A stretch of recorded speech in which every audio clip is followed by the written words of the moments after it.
Assalamualaikum warahmatullahi wabarakatuh.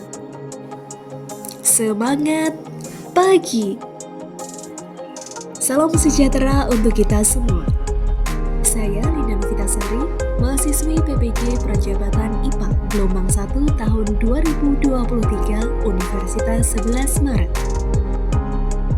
Pada video ini saya akan memaparkan aksi nyata mata kuliah pembelajaran berdiferensiasi, topik teori-teori yang mendasari pembelajaran berdiferensiasi.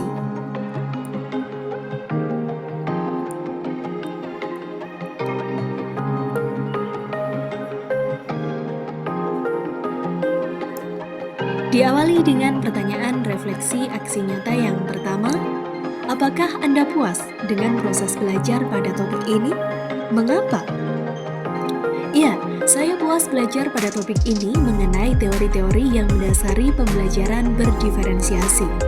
Saya menjadi paham bahwa inovasi pembelajaran berdiferensiasi bukan semata untuk sekadar membedakan peserta didik dalam pembelajaran. Lebih dari itu, pembelajaran dikemas dengan strategi sesuai kebutuhan belajar peserta didik, baik berdasarkan kesiapan belajar, minat, dan profil belajar peserta didik yang berbeda-beda. Topik ini dapat menjadi referensi bagi saya untuk menerapkan pembelajaran IPA yang asik, menyenangkan, dan bermakna sesuai kebutuhan belajar peserta didik. Kemudian pertanyaan berikutnya, ide apa yang Anda dapatkan setelah belajar pada topik ini? Saya mempunyai ide untuk menerapkan pembelajaran berdiferensiasi pada materi gelombang bunyi fase D kelas 8 mata pelajaran ilmu pengetahuan alam. Pembelajaran ini disesuaikan dengan kebutuhan belajar peserta didik. Saya akan menerapkan pembelajaran dengan pendekatan Teaching at the Right Level atau TARL, yaitu pembelajaran sesuai dengan tingkat kemampuan peserta didik, dikombinasi dengan pendekatan Culturally Responsive Teaching atau CRT, atau dikenal juga dengan pembelajaran yang tanggap budaya. Dalam hal ini saya akan memuat etnoscience, yaitu dengan gamelan Jawa. Kemudian saya juga akan menerapkan teknologi di dalamnya. Pertanyaan berikutnya, bagaimana caranya supaya Anda dapat merealisasikannya? Realisasi ide saya berupa pembelajaran berdiferensiasi diawali dengan mengidentifikasi karakteristik peserta didik dan memetakan kebutuhan belajar peserta didik. Pemetaan kebutuhan belajar berdasarkan asesmen diagnostik kognitif karena materi gelombang bunyi memiliki kompleksitas berjenjang. Hasil pemetaan kebutuhan belajar berdasarkan tingkat kemampuan saya gunakan untuk menentukan bentuk diferensiasi, yaitu proses dan konten atau isi materi.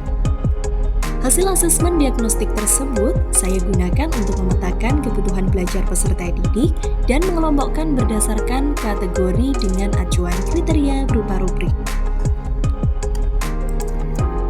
Diferensiasi proses berupa pendampingan intensif pada peserta didik kategori perlu bimbingan.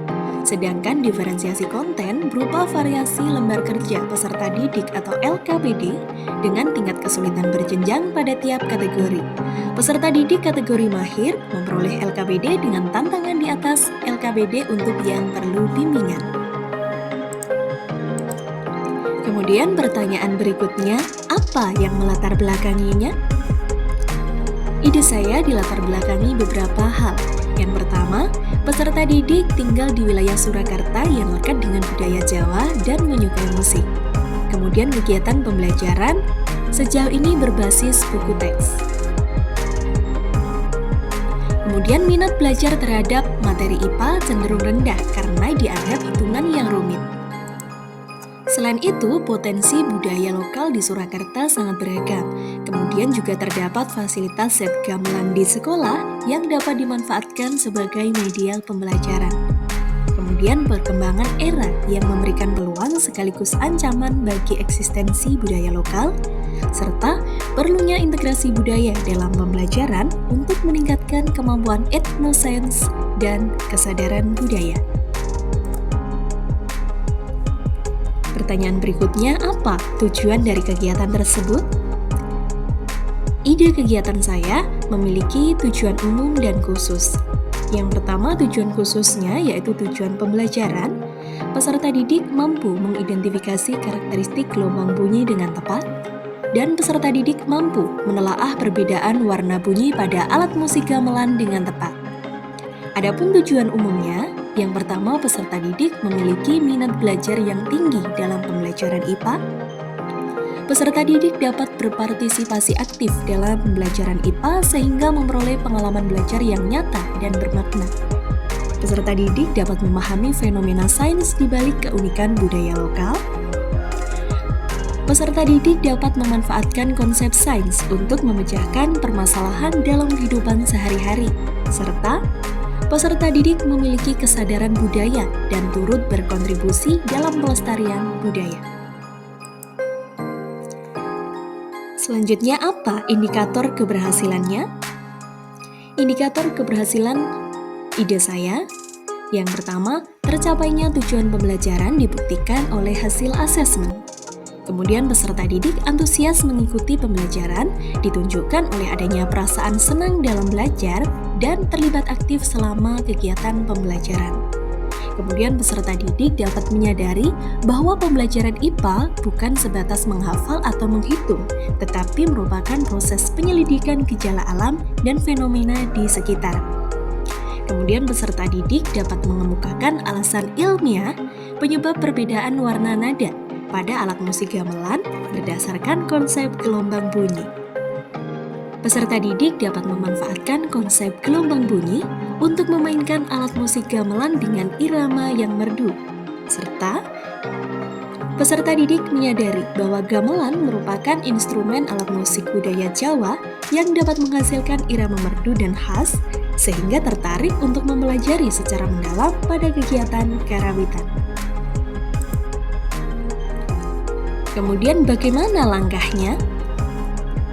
Sebelum pembelajaran, saya mengidentifikasi karakteristik peserta didik, kemudian melakukan asesmen diagnostik, memetakan kebutuhan belajar peserta didik berdasarkan hasil asesmen diagnostik, menyusun tujuan pembelajaran, menentukan asesmen yang akan digunakan, menentukan pendekatan, strategi, metode, dan media pembelajaran, serta merancang kegiatan pembelajaran.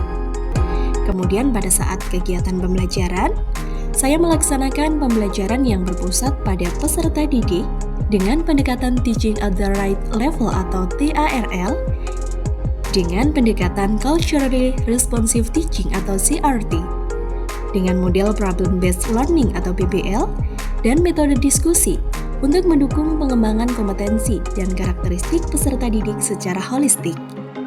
Kemudian melakukan asesmen formatif selama proses pembelajaran dan akhir kegiatan pembelajaran. Adapun langkah setelah pembelajaran, yaitu melakukan evaluasi terhadap hasil belajar dan proses pembelajaran, melakukan refleksi terkait apa yang sudah berhasil dan apa yang perlu diperbaiki, serta menentukan rencana tindak lanjut berdasarkan hasil refleksi.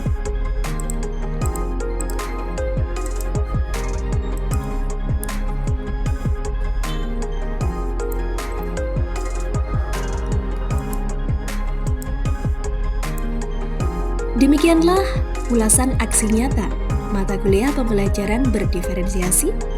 Semoga bermanfaat dan terima kasih telah menyimak. Salam Bapak Ibu Guru hebat. Tetap semangat pagi. Wassalamualaikum warahmatullahi wabarakatuh.